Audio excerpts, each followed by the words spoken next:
Ush, bukan senang nak jadi warga negara Malaysia ni. Banyak syarat, lepas tu lama pula tu kena tunggu.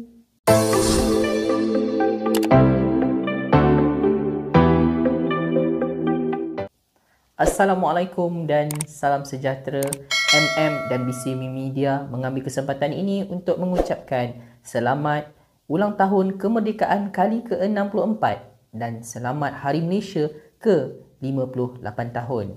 Baiklah, dalam kita sibuk menyambut bulan kemerdekaan, kita dapat lihat dalam sosial media, di Facebook, di Twitter dan juga di Instagram menjadi satu perbualan hangat di kalangan masyarakat yang membandingkan kalaulah ayah ni warga negara, mak bukan warga negara.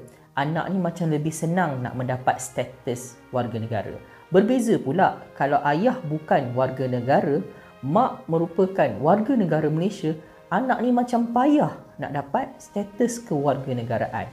Maka atas ketidakfahaman orang ramai, maka adalah yang merasakan ini adalah diskriminasi kepada wanita. Baiklah, sebelum kita nak mengulas isu ini lebih dalam, kita kena tahu dulu beberapa syarat yang diambil kira oleh Jabatan Pendaftaran Negara dalam mengesahkan status anak ni warga negara ataupun tidak. Okey, 3 sebab yang akan menjadikan seseorang anak itu merupakan salah seorang warga negara Malaysia. Pertama adalah status kewarganegaraan ibu dan ayah. Kedua adalah status perkahwinan ibu dan ayah itu sah berdaftar ataupun tidak di dalam negara. Dan yang ketiga adalah di mana anak itu lahir, sama ada di dalam negara atau luar negara. Dan apabila ketiga-tiga faktor ini dilihat secara teliti, inilah yang akan menentukan sama ada anak itu layak ataupun tidak mendapat warga negara Malaysia. Mungkin ada juga beberapa orang mempersoalkan, kalau di negara maju ni senangnya nak dapat status warga negara ni, tapi kat Malaysia ni strict sangat. Okey, di negara-negara maju mereka mengamalkan beberapa jenis kelas kewarganegaraan. Ada kelas pertama, kedua dan ketiga. Di Malaysia memang agak ketat syaratnya dan mengambil sedikit masa yang lama disebabkan oleh bila mana seseorang itu menjadi sahaja warga negara Malaysia, mereka tidak ada perbezaan kelas ataupun latar belakang. Bermaksud, kalau bekerja dengan kerajaan, tangga gajinya sama dan setiap apa kelebihan dan fasilitis yang ada untuk orang Malaysia ni, mereka dapat. Okey. So, kita berbalik dengan isu tadi. Orang dah mula mengatakan, Malaysia ni mengamalkan diskriminasi lah. Kalau perempuan warga negara, anak ni susah nak dapat warga negara kalau lahirnya anak ni kat luar negara. Tapi kalau ayah ni warga negara, insya-Allah mak bukan warga negara pun anak senang nak dapat warga negara. Jadi, kita lihat balik bila mana nak menentukan keturunan seseorang, baik di dalam orang yang beragama Islam ataupun bukan Islam, kita perhatikan mesti nasabnya akan dibin atau bintikan dengan nama ayah. Ataupun kalau di keluarga Arab lah, dia akan dipanggil berdasarkan nama atuk dan moyang di sebelah keluarga ayah. Kalau pula di kalangan masyarakat Cina, kalau anda perhatikan, kalaulah ayahnya keluarga Lim sebagai contoh, maknya keluarga Ong, tidak ada anak-anaknya dinamakan dengan nama keluarga Ong. Dia akan ikut balik dengan nama keluarga sebelah ayah. Jadi ia bukanlah satu bentuk diskriminasi, tetapi ia adalah salah satu cara yang telah dipersetujui sejak berkurun lamanya dalam mengesahkan nasab atau susul galur seseorang punya keturunan.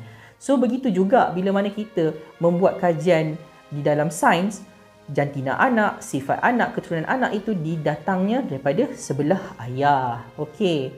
So, setelah kita faham, sepatutnya isu ini tidak boleh dipersoalkan. Kerana apa? Kita telah pun belajar rukun negara. Antara di dalam kandungan rukun negara adalah kedaulatan undang-undang, yang mana setiap negara ada corak dan undang-undang yang terpakai yang mesti kita hormati.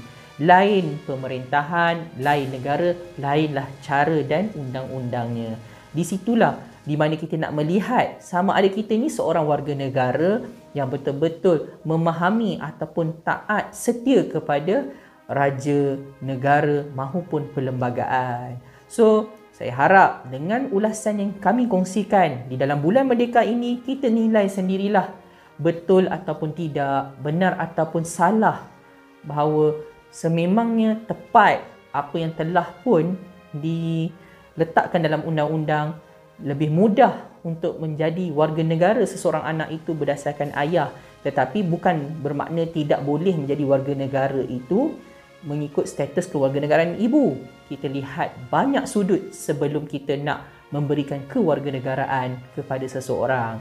Jangan lupa untuk klik tombol subscribe dan like video kami. InsyaAllah kami akan sajikan lebih banyak lagi video-video menarik berkaitan isu semasa dan isu sepanjang masa untuk kita ulas bersama.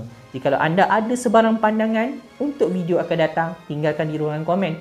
InsyaAllah kita boleh bincangkan dan kita boleh jadikan salah satu topik di dalam BCB Media. Assalamualaikum. Berjumpa saya MM dan BCB Media di video akan datang.